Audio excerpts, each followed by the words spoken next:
Page 78, Trumpet Tune. This is a nice piece. Two sharps. We are in the key of D major. Make sure you can do the D major scale 2 octaves up and down, and the B minor scale 2 octaves up and down. It also has 2 sharps. Should probably do the arpeggios too for those keys. Let's take this one hand at a time. We got multiple voices going on, but that's mostly in the left hand. But this right hand, we want to be careful to keep these dotted rhythms dotted and don't turn them into triplets. So it's common timer, 4/4 time. So it's 1, 2, 3, 4, 1. Just keep the 4 E and a 1 E and a 2 E. I'm too lazy to count like that. I go 4 and 1 and 2 and 3, or I just feel it. Just keep them short. Don't turn them into triplets. That's triplets. Ba da da. When it starts rocking like that, they're triplets. Keep them short and crisp. Crossover, just for one note. Second. 3, 4. Watch this now. This third major second line is 2, 3, and then a 1. And it's a G sharp and then a 2. And this trill I'll do a little bit later. Just play it normal. Here. I'll do the trills later. The ornaments come later. Right now you just play the notes. Going on. Just lift up and move. 1, 4. I don't like that. Here. There's a few ways we can get around it. If you have big fat fingers. Now if you have small hands, it doesn't matter. You can do it this way. It's 5. Otherwise, you can do it here. Use the thumb on the D. Here. And cross over. This way you're staying out here. You're not up here. But as I said, if you got small hands, it doesn't matter. Now when you go on to the third measure, rather than here, I don't like that. I would prefer reach up, it's an octave, play the first one with 5 and then 3. This way we're using this to help us move around. I like to feel my way around the keyboard. So this lets me do that because I can feel an octave. 4. The same thing here as you had before. And the last line is 5. 5th finger. 4, and they got 4 again. Ugh. I would prefer at the first one, this is the last line, third measure. You're coming off of an A. I'd just stay there. 2, 4, 2. I'm in position. Once I do that. Left hand has voices, and we want to make sure you hold these notes down. See, it's a half note. So you're going to go here, hold it down as you play the G sharp, and then you lift them up when you play the A. Hold the A down as you play the lower A. And then the next one, hold that down as you play the next A. And the next one, that's a D actually, I'll get there eventually. And then hold that A down as you play that A. So they're overlapping, so it's... I'm just lifting up and move, that's fine. This is not piano music, so again, the end of the line, those are having to hold them down.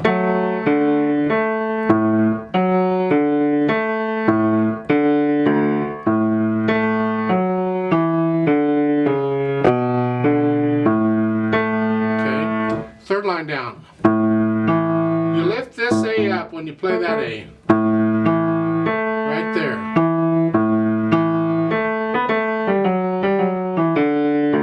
A thumb on that because I got to hold it down as play. 2. Last line, hold that down. Lift it up when I play the B. Don't forget the C sharp, it's in the signature.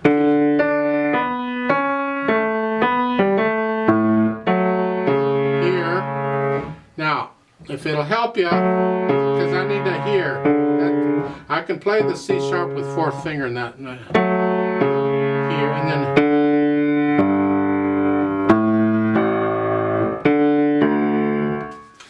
overlap going on in the left hand. There's no pedal used in this. Please don't use pedal on this. So you need to do it with the fingers. You need to do it with the fingers anyway, but I don't know. Just take your time in putting the hands together. Make sure you got everything down at the right time.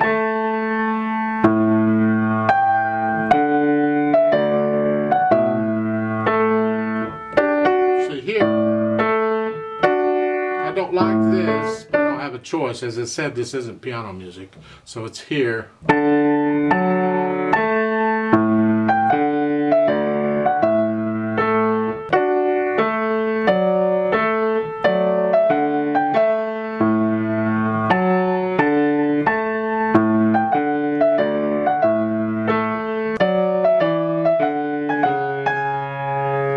I'll do the trill later. Just play it. So on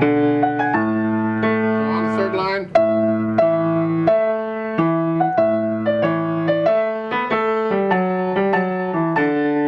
You go through and put them together. Get the hands sort of working together. Then go back through and on those spots where you're hesitating or you're having trouble getting up, work those out. Just work them. Go over and over and over those little spots until you can smooth that out. This doesn't have to be necessarily a fast piece. It's more like a march. Well, that's not slow, but nevertheless, it's not real fast, but it has to be a steady beat.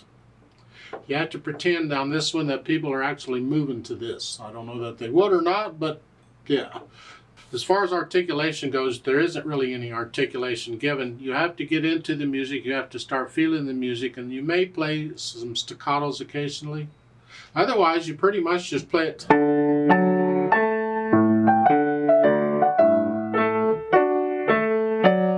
You can separate those quarter notes. If you want to, just barely separate them, not short.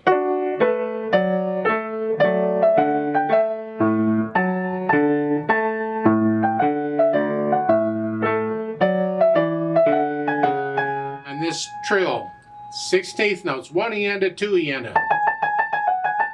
Here, and they got 4/3. You can do that. You can also do 5/3. That's usually a little easier. So it's the last two measures, second line.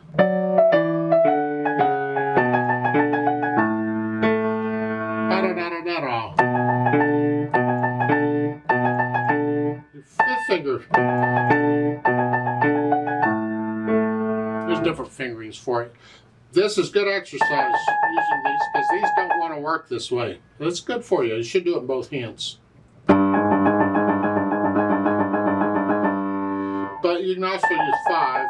Most of the time when I trill and I do use 5 and 3. The 5 and 4 is the worst.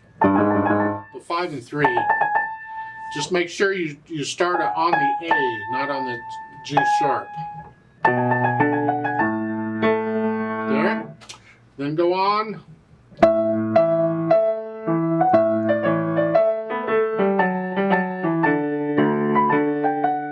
You get the idea. At the bottom, the last line, the last two measures, you're here. And it's again 3/1. 1 eanda, 1 eanda. And then that's tied. 1 eanda. It's take out that little tie. It's 1 eanda 2, 1 eanda 2, but you tie it. 1 eanda 2. You just hang on. And at the end, I do a, it's here, I do a 2/1. I prefer to use different fingers, especially when it's quick.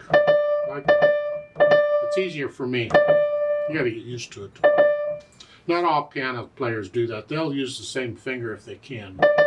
I prefer not to. This is a celebration. This is like a party piece back in the 1600s and 1700s. This is, yeah, it's a loud piece. I mean, you're not going to, like the first two lines, it says loud. We're not going to stay loud the whole time because in the crescendo, in the second line, go up to loud, which means you got to come down in order to go back up. So you're not going to stay loud. And we're talking about right hand here. Keep the left hand in the background.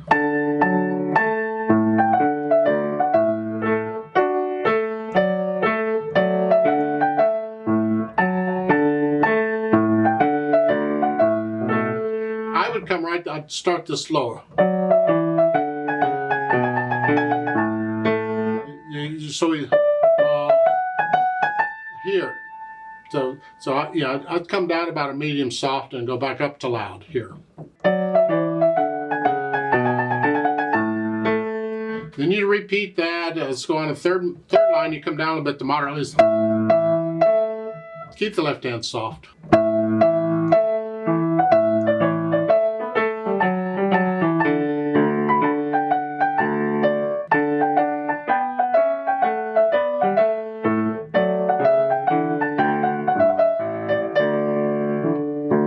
And you're not going to stay exactly moderately loud throughout all of that. You get a little louder and softer. Get to know that. Get into this. Go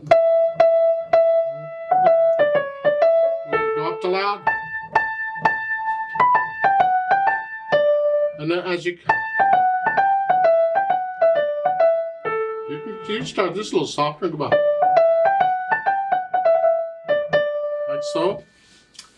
A fingering I typically use on these short trills at the bottom is I would do a, depending on what comes afterward, I will do a 3-1-3-2 or a 3-2-1. So I'm not using the same. In college when I had these short trills, I always was required to use not the same two fingers. It had to be, I usually involve 3 fingers. So, 3-1-3-2. Because I have a D coming out, so it's 3-1-3-2. Takes a little getting used to it, but once you get used to it, it's easy, it's controlled, and when you get nervous, there's a good chance of being able to do it. Here, so you might try that too. On longer trills, you can't really do that so much. You're stuck here. All right. All a marcia is like a march like left, right, left, right.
And even though it's not marked in the music, a lot of things back when this is written were not marked in the music. These dynamics would not be there.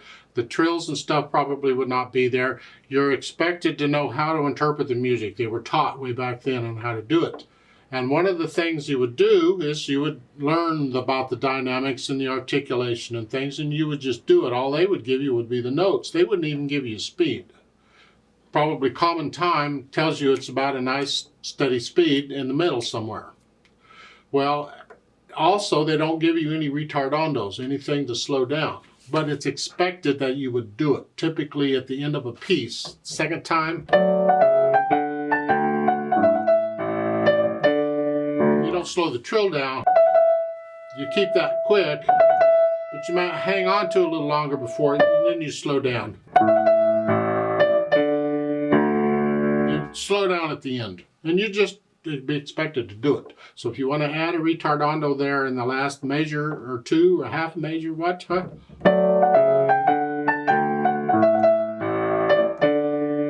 At the end, the second time you play it, you do that. Because the first 2 lines are repeated and the last 2 lines are repeated. I'm guessing the retardando, if you put one in, you'll only put one in at the bottom the second time you play it, and that's it. That's good enough. You don't even have to do that, but I'm said the style of the music is, it would typically have a retardando there.